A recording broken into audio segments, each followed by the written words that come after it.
श्रीगुरुभ्यो नमः हरि ओम यतो जन्माद्यस्य श्रुतिसुनयमानैकविषयात् स्वतन्त्रस्तन्त्रज्ञो गुरुरपि गुरोर्यश्च जगताम् विमूढा यत्तत्त्वं प्रकटमिह वेत्तुं स्वमनसो मुकुन्दं ध्यायाम वहत कुहकं तं स्वमहसा सर्वविघ्नः प्रशमनं सर्वसिद्धिकरं परं सर्वजीवप्रणेतारं वन्दे जगदं हरिं करोतु मम कल्याणं हरिर्यमुकाभिदः पुरुश्च मध्वनामामि वरदोऽस्तु निरन्तरं वाणिते करवण्यम्ब चरणोरति सर्वदा मद्वाक्यसरणी भूयात् श्रीमदाचार्यभावग समाश्रयेत् गुरुं भक्त्या महाविश्वासपूर्वकं निक्षिपे सर्वभारांश्च गुरो ಶ್ರೀಪಾದಪಂಕಜೇ. ಮಹಾಜ್ಞಾನಿಗಳಾಗಿರುವಂತಹ ಜಗನ್ನಾಥದಾಸರು ಭಗವಂತನ ಕರುಣೆಯನ್ನ ನಮಗೆ ತಿಳಿಸ್ತಾ ಇದ್ದಾರೆ. ನಾನಾ ವಿಧವಾದ ರೀತಿಯಲ್ಲಿ ಭಗವಂತ ನಮ್ಮ ಮೇಲೆ ಹೇಗೆ ಅನುಗ್ರಹವನ್ನ ಮಾಡ್ತಾನೆ. ನಾವು ಲೋಕದಲ್ಲಿ ಇವತ್ತಿನ ಪದ್ಯ, ನಾವು ಲೋಕದಲ್ಲಿ ತಂದೆ ತಾಯಿಗಳ ಒಂದು ಪ್ರೀತಿಯನ್ನ ನಾವು ಕಾಣ್ತೀವಿ.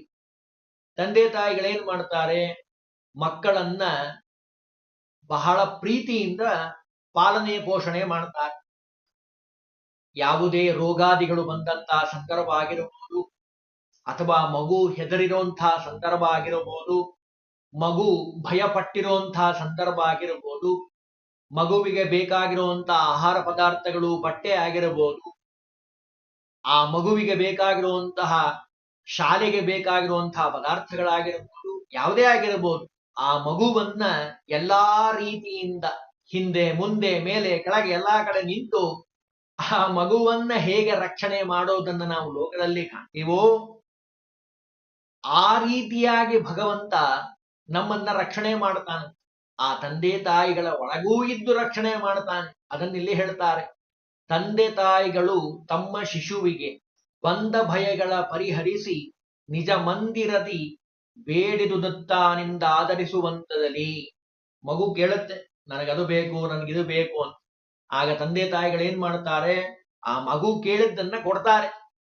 ಕೊಟ್ಟು ತಮ್ಮ ಮನೆಯಲ್ಲಿ ಸಂತೋಷದಿಂದ ಇರಿಸ್ತಾರೆ. ನನ್ನ ಮಗ, ನನ್ನ ಮಗಳು ಅನ್ನುವಂತಹ ಪ್ರೀತಿಯ ಅಭಿಮಾನದಿಂದ ಆ ಮಕ್ಕಳನ್ನ ನೋಡ್ಕೊಂತಾರಂತೆ ತಂದೆ ತಾಯಿಗಳು. ಭಗವಂತ ಏನ್ ಮಾಡ್ತಾನೆ ಅಂತ ಮುಂದೆ ಹೇಳ್ತಾರೆ.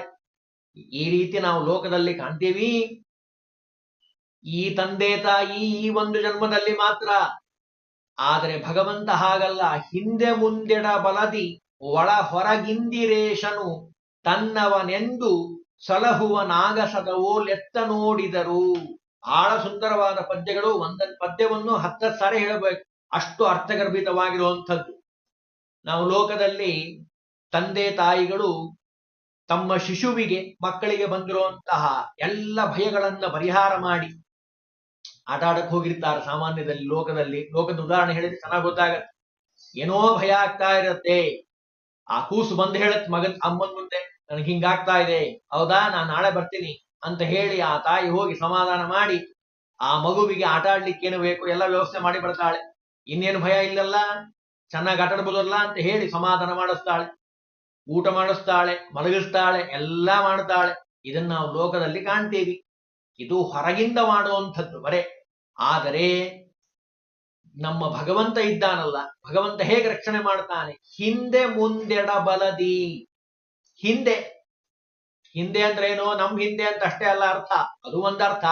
ನಮ್ ಹಿಂದೆ ಅಂದ್ರೆ ಜನ್ಮ ಜನ್ಮಾಂತರದ್ದು, 1-2 ಜನ್ಮ ಅಲ್ರಿ, 84 ಲಕ್ಷ ರಾಶಿ ಜೀವರಾಶಿಯನ್ನು ದಾಟಿ ಬಂದ ಈ ಶರೀರ ಅಂತ ಹೇಳ್ತಾರಲ್ಲ ಕನಕದಾಸರು. ಹಾಗೆ ಹಿಂದೆ ಮಾಡಿರುವಂತಹ ಎಲ್ಲ ಜನ್ಮಗಳಿಂದ ನಮ್ಮನ್ನು ರಕ್ಷಣೆ ಮಾಡ್ತಾ ಬಂದಿದ್ದಾನೆ ಭಗವಂತ. ಜೊತೆಗೆ ಹಿಂದೆ ಮತ್ತು ಮುಂದೆ, ಇನ್ನು ಮುಂದಿದ್ದೀವಿ ನಾವು, ನಮ್ಮ ಮುಂದೆ ಅಂತ ಅಷ್ಟೇ ಅಲ್ಲ ಅರ್ಥ, ಮುಂದೆ ಬರುವಂತಹ ಜನ್ಮಗಳು. ಜೊತೆಗೆ ಎಡಬಲದಿ, ಎಡಗಡೆ ಮತ್ತು ಬಲಗಡೆ, ಎಡಗಡೆ ಭಾಗಗತವಾಗಿರುವಂತಹ 36,000 ನಾಡಿಗಳು, ಬಲಗಡೆ 36,000 ನಾಡಿಗಳು. ಇವರೆಲ್ಲಾ ಕಡೆ ಇದ್ದು ಭಗವಂತ 72,000 ನಾಡಿಗಳಲ್ಲಿದ್ದು ಭಗವಂತ ತನ್ನವನೆಂದು ಇವ್ ನನ್ನವನಪ್ಪ, ಯಾರು ಭಕ್ತಿ ಮಾಡ್ತಾರ ನೋಡಿ ಭಗವಂತನ ಮೇಲೆ ಅವ್ರಿಗೆ ಮಾಡ್ತಾನಂತ ಈ ಕೆಲಸವನ್ನ. ವಿಶೇಷವಾಗಿ ಅನುಗ್ರಹ ಮಾಡ್ತಾನೆ ಆ ಭಕ್ತರನ್ನ. ಅದಕ್ಕೊಂದು ಉದಾಹರಣೆ ಕೊಟ್ರು. ಎಷ್ಟರ ಮಟ್ಟಿಗೆ ಭಗವಂತ ರಕ್ಷಣೆ ಮಾಡ್ತಾನೆ ಅಂದ್ರೆ, ತನ್ನವನೆಂದು ಸಲಹಿಸ್ತಾನೆ, ರಕ್ಷಣೆ ಮಾಡ್ತಾನೆ. ಎಷ್ಟರ ಮಟ್ಟಿಗೆ ಅಂದ್ರೆ, ಆಗಸದಲೆ ಒತ್ತು ನೋಡಿದರು. ಆಗಸ ಓಲ್ ಇಡೀ ಆಕಾಶ ಇದೆ, ಆಕಾಶದಂತೆ ನಮ್ಮನ್ನು ರಕ್ಷಣೆ ಮಾಡ್ತಾನೆ. ಅಂದ ಅರ್ಥ ಏನು? ಆಕಾಶ ಇಲ್ಲ ಅಂತ ಇಲ್ಲೇ ಇಲ್ಲ. ನೀವು ಎಲ್ಲಿ ನೋಡಿದ್ರು ಆಕಾಶ ಇದೆ. ನಿಮ್ಮೂರ್ನಲ್ಲೂ ಇದೆ, ನಮ್ಮೂರ್ನಲ್ಲೂ ಇದೆ. ಯಾವ ಊರಿಗೆ ಹೋದ್ರೂ ಆಕಾಶ ಸಿಗುತ್ತೆ ನಿಮಗೆ. ಆಕಾಶ ಇಲ್ಲದೆ ಇರುವಂತಹ ಸ್ಥಳವೇ ಎಲ್ಲೂ ಇಲ್ಲ. ಎಲ್ಲಾ ಕಡೆ ಆಕಾಶ ಕಾಣಿಸ್ತದೆ. ಹಾಗೆ ಭಗವಂತ ಎಲ್ಲಿ ನೋಡಿದರೂ ಅಲ್ಲಿ ವ್ಯಾಪ್ತನಾಗಿದ್ದಾನೆ. ಭಗವಂತ ಇದ್ದು ಭಕ್ತರನ್ನ ರಕ್ಷಣೆ ಮಾಡ್ತಾನೆ. ಅಂದ್ರೆ ನೋಡಿ, ತಂದೆ ತಾಯಿಗಳಿಗಿಂತಲೂ ಕೋಟಿ ಕೋಟಿ ಕೋಟಿ, ಒಂದು 10 ಕೋಟಿ ಅಲ್ಲ, ನಿಮ್ಗೆ ಎಷ್ಟು ಬೇಕೋ ಅಷ್ಟು ಕೋಟಿ ಅಂತ ಬರ್ಕೋಬಹುದು. ಅಷ್ಟು ಎತ್ತರದಲ್ಲಿ ನಿಂತು ಭಗವಂತ ನಮ್ಮನ್ನ ಯಾವಾಗ್ಲೂ ರಕ್ಷಣೆ ಮಾಡ್ತಾನೆ. ಯಾರು ಮಾಡ್ತಾರೆ ಹೇಳಿ ನೋಡಂತ. ಹಡೆದಿರುವಂತಹ ತಂದೆ ತಾಯಿನೇ ನೋಡ್ಲಿಕ್ಕೆ ಸಾಧ್ಯ ಆಗೋದಿಲ್ಲ ಈ ರೀತಿಯಲ್ಲಿ. ಅದು ಭಗವಂತ ನಮ್ಮ ಮೇಲೆ ಮಾಡುವಂತಹ ಕರುಣೆ, ಭಗವಂತ ಮಾಡುವಂತಹ ಅನುಗ್ರಹ. ಭಗವಂತನಲ್ಲಿ ಭಕ್ತಿಯನ್ನು ಯಾಕೆ ಮಾಡಬೇಕು ಅಂತ ಯಾರಾದ್ರೂ ಕೇಳಿದ್ರೆ ಈ ಪದ್ಯವನ್ನು ಅವ್ರಿಗೆ ಹೇಳಬೇಕು. ಬಹಳ ಸುಂದರವಾಗಿ ಅಚ್ಚ ಕನ್ನಡದಲ್ಲಿ ಬಿಚ್ಚಿ ನಮಗೆ ಹೇಳ್ತಾ ಇದ್ದಾರೆ ಜಗನ್ನಾಥದಾಸರು. ಆಗಸ ಓಲ್, ಎಲ್ಲೆಲ್ಲ ಆಗಸ ಕಾಣ್ತದೋ ಎಲ್ಲಾ ಕಡೆ ಇದೆ ಆಗಸ. ಎತ್ತ ನೋಡಿದರು, ಹಾಗೆ ಭಗವಂತ ನಮ್ಮನ್ನ ರಕ್ಷಣೆ ಮಾಡ್ತಾನೆ. ಇನ್ನು ಇದು ಮೇಲ್ನೋಟಕ್ಕೆ ಕಾಣುವಂತ ಅರ್ಥ. ಇದರೊಳಗೆ ಸ್ವಲ್ಪ ಗೂಢವಾಗಿ ರಹಸ್ಯವಾದ ಪ್ರಮೇಯಗಳನ್ನು ಇಟ್ಟಿದ್ದಾರೆ ಜಗನ್ನಾಥದಾಸರು. ಬಹಳ ಸುಂದರವಾಗಿ ಹೇಳ್ತಾರೆ. ಅಲ್ರಿ, ಈಗ ಭಯ ಬರ್ತದೆ ಅಂತ ಇಲ್ಲಿ ಹೇಳಿದ್ರು. ತಂದೆ ತಾಯಿಗಳು ತಮ್ಮ ಶಿಶುವಿಗೆ ಬಂದ ಭಯಗಳ ಪರಿಹರಿಸಿ. ಏನ್ ಭಯ ಬರ್ತದೆ ಅದೊಂದು ಸ್ವಲ್ಪ ಬಿಡಿಸಿ ಹೇಳ್ಬಿಡ್ರಿ. ಲೌಕಿಕವಾದದ್ದು ಇಲ್ಲಿವರೆಗೂ ಹೇಳಿದೆ ಸಾಮಾನ್ಯವಾಗಿ. ಇನ್ನು ಜೊತೆಗೆ ಆಧ್ಯಾತ್ಮಿಕವಾದದ್ದು ಅರ್ಥವನ್ನ ಹೇಳಿ, ವಿಶೇಷವಾದ ಅರ್ಥ ಅದನ್ನಿಲ್ಲಿ ಹೇಳ್ತಾರೆ. ಭಕ್ತರಿಗೆ ಆಟ ಆಡೋ ಸ್ಥಳ ಅಂದ್ರೆ ಯಾವುದು? ದುಷ್ಟಗ್ರಹಗಳು ಯಾವುವು? ಭಯ ಯಾವುದು ಅಂತ ಕೇಳಿದ್ರೆ, ಮಂತ್ರ ತಂತ್ರ ಹೇಗೆ ಓಡಿಸ್ತಾರೆ ತಂದೆ ತಾಯಿಗಳು ಅಂತ ಕೇಳಿದ್ರೆ ಅದಕ್ಕೆ ಹೇಳ್ತಾರೆ, ಈ ಅಸೃಜ್ಯ ರಾಶಿಯಿಂದ ಸೃಷ್ಟಿಗೆ ಬರುವಂತಹ ಪ್ರದೇಶ ಇದೆ ಅಲ್ಲ, ಈ ಭೂಮಂಡಲ, ಎಲ್ಲೋ ನಾವಿರ್ತೀವಿ, ನಮ್ಗೆ ಗೊತ್ತೇ ಇಲ್ಲ ನಾವೆಲ್ಲಿದ್ದೀವಿ ಅಂತ. ಎಲ್ಲಿಂದಲೋ ನಮ್ಮ ಕರ್ಮ ಪರಿಪಕ್ವವಾದಾಗ, ಮನುಷ್ಯ ಜನ್ಮ ಬರ್ಲಿಕ್ಕೆ ಯೋಗ್ಯವಾದಂತಹ ಪುಣ್ಯ ನಮ್ಮಲ್ಲಿ ಹಿಂದೆ ಇದ್ದಾಗ ಭಗವಂತ ಇಲ್ಲಿ ತರ್ತಾನೆ. ಇದೇ ರಂಗ ಪ್ರವೇಶ, ಇದೇ ಪ್ರದೇಶ. ಇಲ್ಲಿ ದುಷ್ಟ ಸಹವಾಸ, ಭಯ ಬರ್ತದಲ್ಲ, ಭಯ ಬರ್ಲಿಕ್ಕೆ ಕಾರಣ ಏನು? ದುಷ್ಟರ ಸಹವಾಸ ಮಾಡೋದ್ರಿಂದ. ದುಷ್ಟ ದೇಹ ಯಾವುದದು? ಲಿಂಗ ದೇಹ. ಈ ಲಿಂಗ ದೇಹ ಭಂಗ ಆಗೋ ಹೊರತು ಮೋಕ್ಷ ಇಲ್ಲ. ಇದರಿಂದಲೇ ನಮಗೆಲ್ಲಾ ದುಃಖಗಳು ಬರುವಂಥದ್ದು. ನಾನು ನಂದು ಮುಂದೆ ಹೇಳ್ತಾರೆ. ದುಷ್ಟಗ್ರಹಗಳು ಬಂದು ಬಿಡಿಸ್ತಾವಂತೆ. ದುಷ್ಟಗ್ರಹಗಳು ಒಂದು ಯಾವುದು? ನವಗ್ರಹಗಳಲ್ಲ. ಎಲ್ಲ ಹಂಗೆ ಅನ್ಕೊಂಡ್ಬಿಟ್ಟಿದ್ದಾರೆ. ಶನಿ ಸರಿ ಇಲ್ರಿ, ನಮ್ಗೆ ರಾಹು ಭಾರಿ ಕಾಟ ಕೊಡ್ತಾನೆ ಅಂತಾರೆ. ಯಾ ರಾಹುನು ಯಾ ಚಂದ್ರನು ಏನು ಮಾಡೋದಿಲ್ಲ. ದುಷ್ಟಗ್ರಹಗಳು ಅಂದ್ರೆ ಯಾವುದು ಅಂತ ಕೇಳಿದ್ರೆ, ಅಹಂ ಮಮತಾದಿಗಳು, ನಾನು ನಂದು, ಇದೆರಡು ಇದೆ ನೋಡ್ರಿ. ಭಾರಿ ದೊಡ್ಡ ಗ್ರಹಗಳು ಇವು, ಭೂತಗಳು ಗ್ರಹಗಳು ಇವು. ದುಷ್ಟ ಗ್ರಹಗಳು ನಮ್ಮನ್ನು ಕಾಡಿಸ್ತಾ ಇರ್ತಾವೆ. ನಾನು ನಂದು, ನಾನು ನಂದು ಅಂತಿರ್ತಾನೆ ಯಾವಾಗ್ಲೂ. ಇದರಷ್ಟು ದೊಡ್ಡ ಭೂತ ಪ್ರೇತಗಳು ಯಾವುದೂ ಇಲ್ಲ ಅಂತಾರೆ. ಅದರಲ್ಲೂ ಭಯ ನಮಗ್ ಜಾಸ್ತಿ ಯಾವಾಗ ಆಗ್ತದೆ ಅಂದ್ರೆ, ಈ ನಾನು ನನ್ನದು ಅನ್ನುವಂತಹ ಭಾವನೆಯಿಂದ ನಾವೇನ್ ಮಾಡ್ತೀವಿ, ಏನ್ ಮಾಡ್ಲಿಕ್ಕೂ ಹೇಸೋದಿಲ್ಲ. ಅಂದ್ರೆ ಅದನ್ನ ಪಡಿಬೇಕು ಅನ್ನೋ ಉದ್ದೇಶಕ್ಕೆ, ನಂದು ನಡಿಬೇಕು, ನಾ ಹೇಳಿದಾಗ ಆಗಬೇಕು ಅನ್ನೋ ಭಾವನೆಗೆ ಪಾಪಕರ್ಮಗಳನ್ನ ಹೆಚ್ಚು ಹೆಚ್ಚು ಮಾಡ್ಲಿಕ್ಕೆ ಪ್ರಯತ್ನ ಮಾಡ್ತೀವಿ. ಅದೇ ದೊಡ್ಡ ಭಯ. ಏನು ಮಾಡ್ಲಿಕ್ಕೂ, ಈಗ 1,000 ರೂಪಾಯಿ ಅಥವಾ 10,000 ರೂಪಾಯಿ ಜಾಸ್ತಿ ಕೊಡ್ತಾರೆ ಅಂತ ಅನ್ಕೊಳ್ಳೋಣ ಆಫೀಸ್ನಲ್ಲಿ. ಇವತ್ ಬೇಗ ಬಂದ್ಬಿಡ್ರಿ ಅಂತ ಅಂದ್ರು ಅಂದ್ರೆ, ಪೂಜಾ ಬಿಟ್ಟರು ನಡೀತಿ ತಗೊಳ್ರಿ, ನಾಳೆ ಮಾಡೋಣಂತೆ ಪೂಜಾ, ಇವತ್ ಯಾಕೋ ಬಹಳ ಬೇಗ ಬಾ ಅಂತ ಹೇಳ್ಯಾರೆ. ಅಂದ್ರೆ ಯಾವ ದೇವರ ಪೂಜಾಕ್ಕಿಂತಲೂ ನಮಗೆ ಅದೇ ದೊಡ್ಡದಾಗ್ಬಿಡುತ್ತೆ. ಅಂದ್ರೆ ಯಾವ ಕೆಟ್ಟ ಕೆಲಸ ಮಾಡ್ಲಿಕ್ಕೂ ಭಯ ಅನ್ನೋದಿರೋದೇ ಇಲ್ಲ. ಎಲ್ಲಾ ಬಿಟ್ಟು ನಾವು, ಹಣ ಸಿಗ್ತದೆ, ನನಗೆ ಅನುಕೂಲ ಆಗ್ತದೆ, ನಂದು ನಡೀತದೆ ಅಂತ ಅಂದ್ಬಿಟ್ರೆ ಮುಗೀತು, ಬೇಕಾದ್ದಾಗಿ. ಅದನ್ನ ಎಚ್ಚರಿಸ್ತಾರೆ. ಇದೇ ದೊಡ್ಡ ಭಯ ನಮಗೆ. ಇನ್ನು ಮಂತ್ರತಂತ್ರಗಳು, ಇದನ್ನು ಬಿಡಿಸಬೇಕು ಅಂದ್ರೆ ಮಂತ್ರತಂತ್ರ ಮಾಡಬೇಕಲ್ಲ, ಈ ಭಯ ಹೋಗಬೇಕು ಅಂದ್ರೆ ಅದು ಯಾವುದು? ಜ್ಞಾನ, ಭಕ್ತಿ, ವೈರಾಗ್ಯ, ಈ 3 ಮಂತ್ರಗಳಿದ್ದಾವೆ. ಈ 3 ಮಂತ್ರಗಳನ್ನು ಜಪ ಮಾಡಿದ್ರೆ ಈ ಎಲ್ಲ ಭಯಗಳು ಬಿಟ್ಟು ಹೋಗ್ತಾವೆ. ಇನ್ನು ತನ್ನ ಮಕ್ಕಳನ್ನ ಪ್ರೀತಿಯಿಂದ ತಮ್ಮ ಮನೆಯಲ್ಲಿ ಕರ್ಕೊಂಡ್ಬಂದು ಹೇಗೆ ತನ್ನ ತಂದೆ ತಾಯಿಗಳು ನಮ್ಮನ್ನ ರಕ್ಷಣೆ ಮಾಡ್ತಾರೋ ಹಾಗೆ ನಿಜ ಮಂದಿರ, ನಮ್ದು ನಿಜವಾದ ಮಂದಿರ ಯಾವುದು? ದಾಸರಾಯ ಹೇಳಿದ್ದಾರಲ್ಲ, ಅಲ್ಲಿದೆ ನಮ್ಮನೆ ಇಲ್ಲಿ ಬಂದೆ ಸುಮ್ಮನೆ ಅಂತ. ಹಾಗೆ ನಿಜ ಮಂದಿರವಾಗಿರುವಂತಹ ವೈಕುಂಠದಲ್ಲಿ ಭಗವಂತ ನಮ್ಮನ್ನ ಇಟ್ಟು ರಕ್ಷಣೆ ಮಾಡ್ತಾನೆ.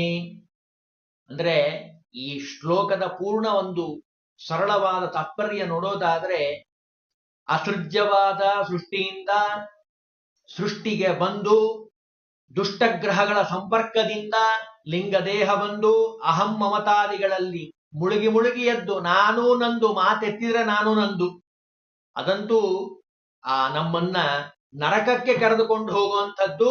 ಇಂತಹ ಆ ನಾನು ನನ್ನದನ್ನ ಬಿಡಿಸಿ ಪಾಪಕರ್ಮವನ್ನ ಮಾಡೋದ್ರೊಳಗೆ ನಾವು ಎತ್ತಿದ ಕೈ, ಏನು ಮಾಡ್ಲಿಕ್ಕೂ ಹೇಸೋದಿಲ್ಲ, ಅಷ್ಟದ್ರ ಬಗ್ಗೆ ಆಸಕ್ತಿ, ಇದನ್ನ ಬಿಡಿಸಿ ಅದರ ಭಯದಿಂದ ಮುಳುಗಿ ಹೋಗ್ತಾ ಇದ್ದೀವಿ. ನಾವು ಏನು ಮಾಡ್ತಾ ಇದ್ದೀವಿ ಅಂತ ಎಚ್ಚರ ಸಹಿತ ಇಲ್ಲ.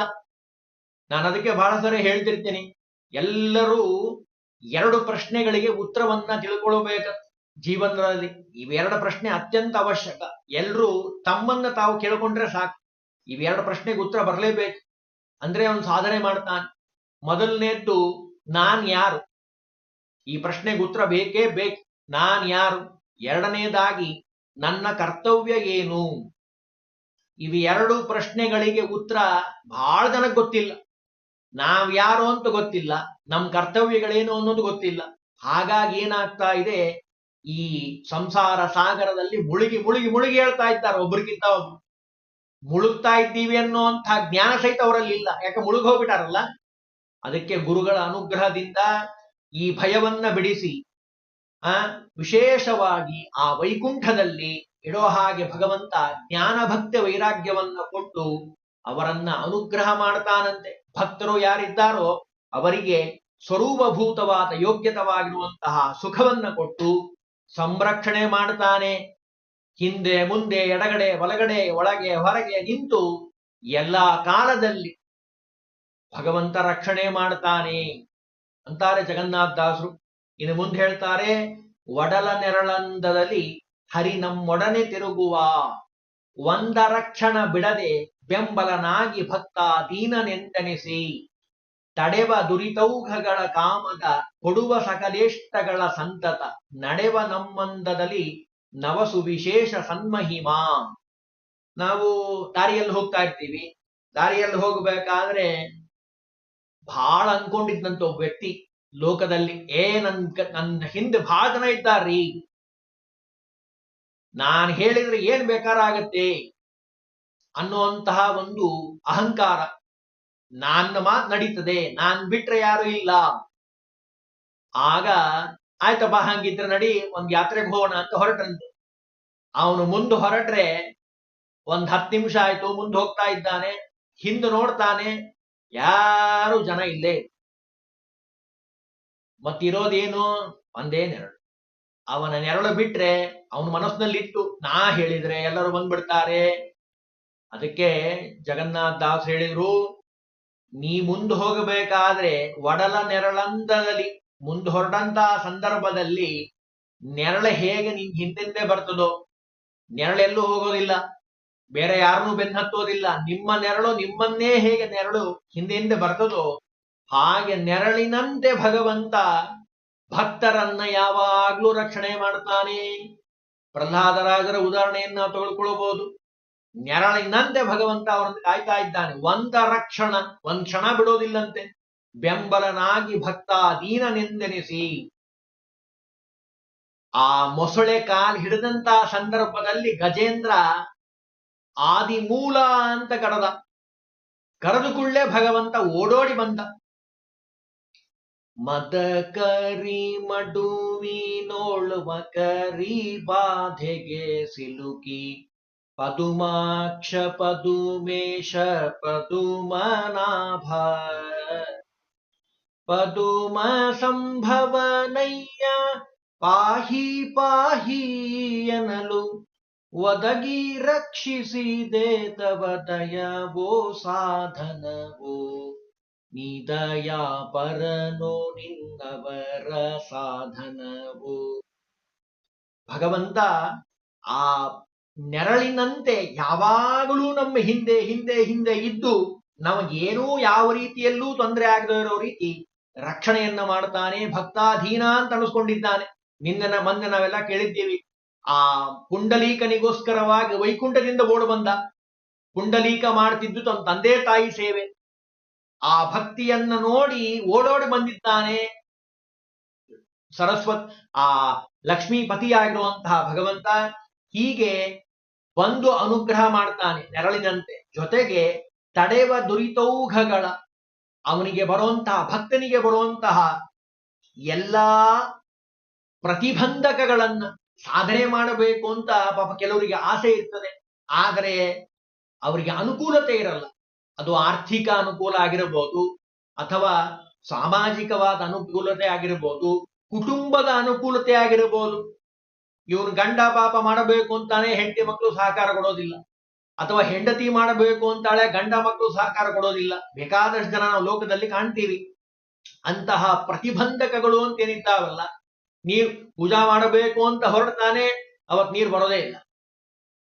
ಹೀಗೆ ನಾನಾ ವಿಧವಾದ ಪ್ರತಿಬಂಧಕಗಳು ಅಂತ ಏನಿದ್ದಾವಲ್ಲ, ಆ ಎಲ್ಲ ಪ್ರತಿಬಂಧಕಗಳನ್ನ ದೂರ ಮಾಡಿ ಕಾಮದ ಕೊಡುವ ಸಕಲೇಷ್ಟಗಳ ಸಂತತ ನಿತ್ಯ ನಿರಂತರವಾಗಿ ಅವರ ಸ್ವರೂಪಭೂತವಾದ ಒಂದು ಯೋಗ್ಯತೆಯನ್ನ ಅರಿತು ಭಗವಂತ ಏನು ಮಾಡ್ತಾನೆ, ಹೊಸ ಹೊಸ ಹೊಸ ಹೊಸ ಮಹಿಮೆಗಳನ್ನು ತೋರಿಸ್ತಾನಂತೆ.